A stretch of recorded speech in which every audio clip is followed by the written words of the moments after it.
The Midday Mix on Mix 93.8. To join on the line with me once more, I have Mike Anderson. Mike, welcome back to the show. Thank you for joining us today. Oh, thank you, Damian. Always good to be back.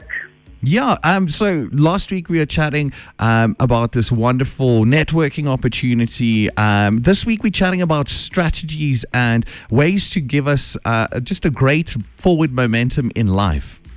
Yes. And in business. So what are some of these key strategies that are going to get us moving and living a more of a great life? And I mean, that's something that absolutely everybody is looking for at the moment, I think.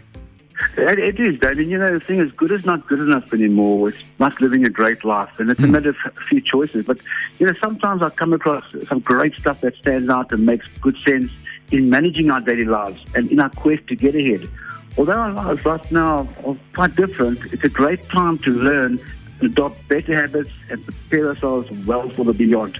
So let's look at three key things here.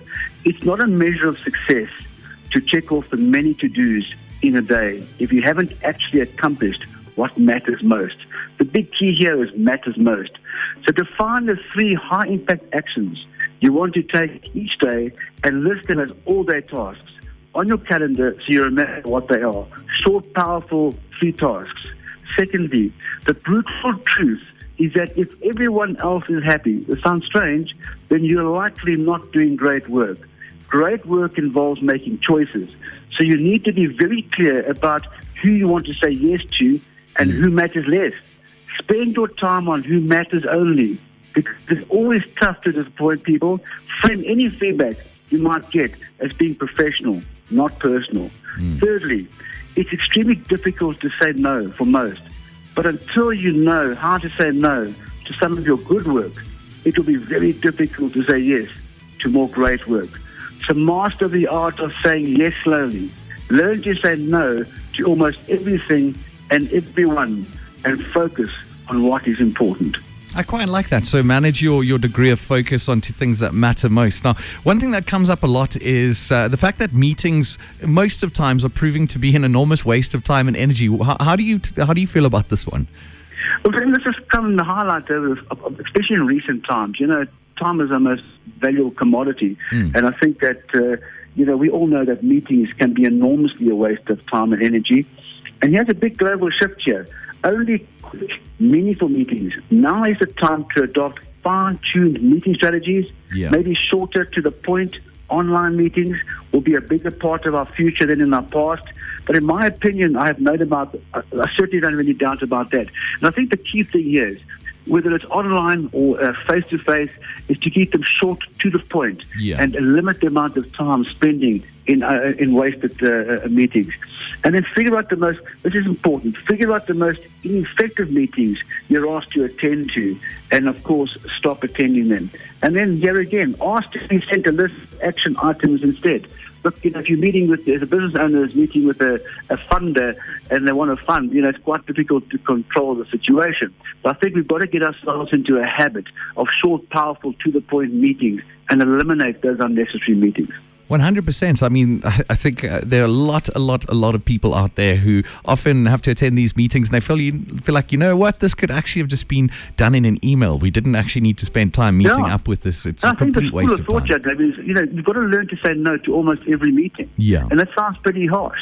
But if you count in a month how many meetings that you are having that are not productive and effective and to the point, there's very, very few. And imagine all that time that you could save in spending doing more things that matter in your life to get to where you want to be.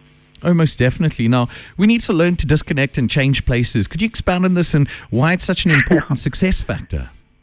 In our culture right now of relentless connectedness, and one thinks about that word connectedness, one's got to think about an email, disrupts our focus and our ability to do great work.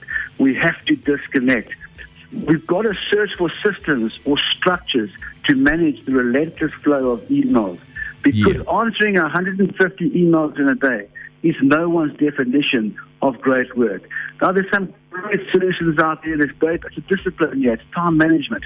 Yeah. But what's really important of the great, the greatest entrepreneurs in the world, they will say, if an email comes through, you don't have to answer immediately. I know when you're a business owner, you're waiting for that all-important order and you want to respond quickly and safely.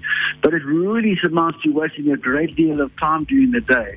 And so we need to try and disconnect and discipline ourselves to get a focal point at a certain time of day when we can attend to those important emails. For sure. So instead of leaving your whole day open to kind of attend to everything, maybe set specific times to go in and check what you need to check and reply what you need to 100%. check to. And then some people do here, Dan, is they have an automatic responder on the email. Yes. Going to the fact that if you don't mind me because of my schedule, I'll only be able to answer your email within 24 hours, hopefully before. And people understand that. So and then you can pick up on your inbox, wow, this is what I've been waiting for 3 weeks. You can jump in there and take care of it. But I think that autoresponder will allow one really to decipher between what's important and what's not important. Most definitely. And I think if you're getting one of those responses, it also doesn't feel like you're being brushed off. It's just letting you know, look, I have received it and I'll get back to you as soon as I have time. 100%. I think you've raised some really incredible and important points here today. Thank you so much for your time, Mike. We appreciate it as always, and we'll catch up with you next week, Tuesday. Thank you very much. You take care. Stay well. Mike Anderson from NSBC Africa. If you'd like some more advice on what they do for NSBC Africa, you can go to www.nsbc.africa.